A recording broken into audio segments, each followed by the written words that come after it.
This is part 4 of the Chapter 2 lecture notes. I went ahead and looked at checkpoint question number 9, and I put the answer down below. If the product of a reversible reaction is continuously removed, what will be the effect on the equilibrium of the reaction? So that's kind of a tough question if you don't understand chemistry. So I gave you an example. In the example, what we're looking at are the reactants on the left. If you look at this reaction as going from left to right, the reactants would be carbon dioxide and water. And the product, H2CO3, is called carbonic acid. And this is what forms when carbon dioxide and water react and form, and combine. So the carbonic acid also can split up, and so the backwards or the reverse reaction can occur. The carbonic acid can be the reactant, and it can break up into carbon dioxide and water. And at equilibrium, both the reactions, the forward and the reverse reaction, are occurring at the same rate. So you're forming as much carbonic acid as you are water and carbon dioxide. That's when equilibrium has reached. But when we remove, so if we have a solution that has carbon dioxide and water in it, and it begins forming carbonic acid, and we start removing, we continuously remove the carbonic acid as it forms, then what's going to happen is that is going to disrupt the equilibrium, and it's going to cause more carbon dioxide and water to form into carbonic acid, so that carbonic acid we removed can be replaced. So we would say that the reaction would continue in the forward direction until equilibrium is reached. So if we did the opposite, if we removed some of the reactant, some of the carbon dioxide, then the reaction would go in the reverse direction. The carbonic acid would break down into carbon dioxide and water at a faster rate than the forward reaction, and that would happen until equilibrium is reached. So that's what happens when you remove reactants or products from a reversible reaction. Okay, then we get to this slide that talks a little bit about enzymes. First of all, an enzyme is a catalyst, so it's important to understand what a catalyst is. A catalyst is something that speeds up a reaction. An enzyme speeds up a reaction by lowering the activation energy. In other words, it lowers the energy needed for the reaction to start. So if it doesn't take as much energy for the reaction to start, then it's gonna happen faster. So enzymes speed up reactions, and you do need to understand that an enzyme is a protein catalyst. It's not on here that I can see, but it is a protein catalyst. It's a catalyst, but it's also a protein catalyst. So there are other catalysts that speed up chemical reactions. Enzymes are protein catalysts. Okay? And then we just see a graph here. If there were no enzyme and you had reactants that were going to react with each other and form into a product, there would be this energy needed. This large amount of energy called activation energy would be needed before those reactants could react and form into a product. Okay? But with the enzyme, that energy is lower.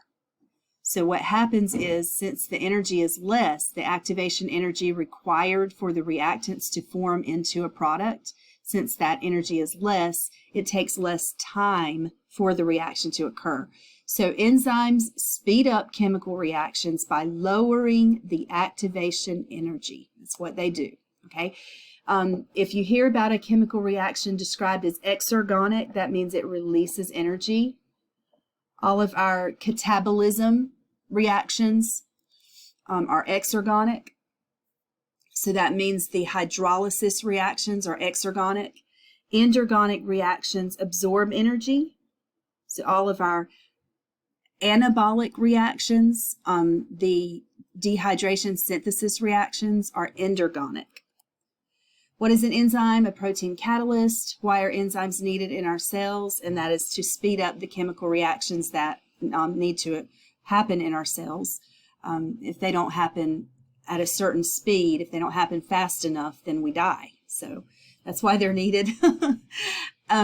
Okay, so nutrients are substances from food necessary for normal physiological functions. You're going to recognize some of these names. Carbohydrates, we sometimes call them carbs, proteins, fats, which are also referred to as lipids, vitamins, minerals, and water. These are all nutrients. And metabolites are substances involved in or the byproduct of metabolism. So sometimes nutrients and metabolites overlap. Inorganic compounds can have carbon and they can have hydrogen, but they don't have carbon and hydrogen together. So important inorganic compounds would be water, carbon dioxide, oxygen, acids, bases, and salts. Organic compounds have to have carbon and hydrogen. And if they do, then we call them organic. All right, now we come to the properties of water, and this is a little out of order, but these properties of water are due to the fact that water is capable, it's a polar covalent molecule that is capable of forming hydrogen bonds. So because of this hydrogen bonding and the polarity of water, it has these properties that are important for the work that it does in the body. So one thing is water is an essential reactant in chemical reactions. We saw that water is used in hydrolysis reactions. Water is one of the reactants. It combines with the large molecule and helps break it down into smaller molecules. Water has a high heat capacity. Like I was telling you before, it takes a lot of energy to change the temperature of water, so it holds in heat. Water is an excellent solvent. All these chemical reactions we keep talking about that occur in our bodies, water has to be there for the chemicals to be dissolved in so that they can actually react with each other. Chemical reactions in our bodies take place in water, and sometimes the water molecules participate in the reactions. We talked about dehydration synthesis and hydrolysis, and how in dehydration synthesis, water is a product, and in hydrolysis, water is a reactant. This slide talks more about water's high heat capacity, and I think I explained it as well as you need to know it, so I'm going to move on. In this slide, we're talking a little bit about solutions. In a solution, you have a solvent and a solute. If the solvent is water, then the solute can be, sodium chloride or table salt, or it can be sugar, whatever's dissolved in the water. So the water is the solvent, and the solute is whatever's dissolved in it. If the solvent is water, we call this an aqueous solution. When chemicals that are ionic, so ionic compounds, break apart in water, we call this dissociation or ionization, because ions form in the water. Ions, like when sodium chloride dissolves in water, it breaks up into sodium ions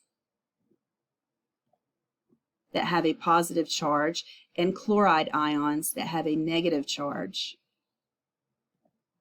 And so there's all these charged particles floating around in the water, and actually that the water that has these charged particles in it can conduct an electric current. So we call these electrolytes. And these are substances that can dissolve in water, releasing charged atoms called ions. These are electrolytes, and electrolytes are found in, drinks like sports drinks like Gatorade, and in our food that we eat. But I'm, just giving you an example. If an organic molecule contains polar covalent bonds, not a nonpolar bond, but a polar covalent bond like water, then it will be soluble in water. So glucose is soluble in water because the bonds that hold it together are polar. But nonpolar molecules are not going to be soluble in water. They're going to be soluble in lipids because lipids are nonpolar. All right, let's see what's next here. The checkpoint, I'm going to skip. Body fluid pH. Okay, so pH is a measure of the concentration of hydrogen ions. That means an hydrogen atom that has lost its electron and only has a proton. Hydrogen ions are very reactive. This goes along with one of your questions on your quiz for Chapter 2, which means it may be on your exam as well. And so it's very, very important to maintain the body fluid pH at around 7.4 because hydrogen ions are so reactive that they can disrupt, basically any type of body function. Too many hydrogen ions can cause you to go into acidosis, which is very, very dangerous. But it's the reason it's so important to regulate the pH of body fluids at around 7.4 for the most part. Now, pH in the stomach is much lower than that, but most of the time, body fluids such as blood, the pH is around 7.4, which is slightly basic, but it must be regulated because of how reactive the hydrogen ions are. Okay, the pH scale, you need to know that the pH scale goes from 0 to 14. 7 means that the pH is neutral. Below 7 means that it has a higher concentration of hydrogen ions, and we call it acidic. So it's an acid below 7, and it's basic or alkaline above 7. And so that just means that the hydrogen ion concentration is lower. So when the pH is high, the concentration of hydrogen is low. When the pH is low, the concentration of hydrogen is high. Okay, this is very common figure to see in a science book, that's talking about acids and bases, and I'm going to let you look at that on your own. The only thing I want to point out is that pure water has a pH of 7, and blood has a pH of just slightly above that. So blood is slightly basic, but it's around 7.4. So it's really, really close to being neutral. And why is an extreme change in pH of body fluids undesirable? Because hydrogen ions are so reactive and they can cause really bad things to happen chemically in our cells, and it can cause death. All right, so an acid is any substance any chemical that breaks apart in a solution. We call that dissociates or ionizes. Ionization or dissociation is when that chemical breaks apart in solution. So when it breaks apart and releases hydrogen ions, we call it an acid. Here is a strong acid, hydrochloric acid, which is also called stomach acid. And the hydrochloric acid, when it's in water, will break into hydrogen ions and chloride ions. It almost looks like sodium chloride, but it's not, because the hydrogen replaces the sodium. So when it breaks apart, it releases hydrogen ions into the solution and lowers the pH. So it's a very strong acid. A base is a lot of times going to release a different ion that we haven't talked about yet, called a hydroxide ion. Hydroxide ion has a negative charge, and it's kind of like the opposite of a hydrogen ion. It opposes the hydrogen ion. So if it's a base, it's probably going to have OH in the chemical formula. Sodium hydroxide is a very strong base, and when it dissolves in water, it releases hydroxide ions that raise the pH of the solution and make the solution more basic. So if you were to put sodium hydroxide together with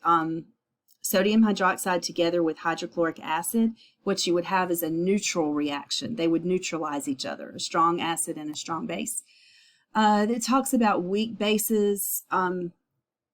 are some, let's see, weak bases counteract lactic acid produced during muscle contraction. So this is just an example of a neutralization reaction that happens in the body.